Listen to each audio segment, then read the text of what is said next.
বাংলাদেশের সংখ্যালঘু হিন্দু সম্প্রদায়ের উপর সাম্প্রতিক সহিংসতার প্রেক্ষাপটে ভারতীয় cricket control board BCCI Kolkata knight রাইডার্সকে বাংলাদেশি পেসার মুস্তাফিজুর রহমানকে দল থেকে অপসারণের নির্দেশ দিয়েছে। কেকেআর চাইলে বিকল্প বিদেশি খেলোয়াড় নিতে পারবে। বাংলাদেশে ডিসেম্বর ২০২৫-এ হিন্দু নাগরিক দীপুচন্দ্র দাস সহ একাধিক হত্যা ও সহিংসতার ঘটনা ঘটেছে, যা আন্তর্জাতিক মহলে উদ্বেগ সৃষ্টি করেছে।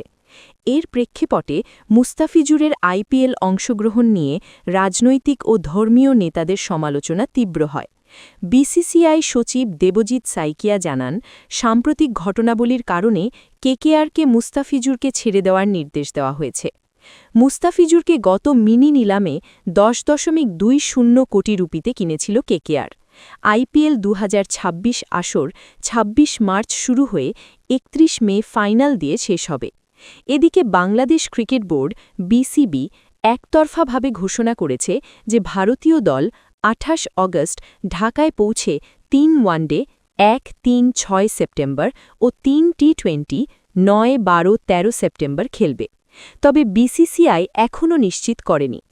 এই ঘটনা উপমহাদেশের ক্রিকেটের রাজনৈতিক সামাজিক প্রভাবের গভীরতা প্রকাশ করছে। আগামীতে দ্বিপাক্ষিক সম্পর্ক ও ক্রিকেটীয় সহযোগিতার উপর এর প্রভাব পড়তে পারে, যা খেলাকে মাঠের বাইরে নিয়ে যাচ্ছে।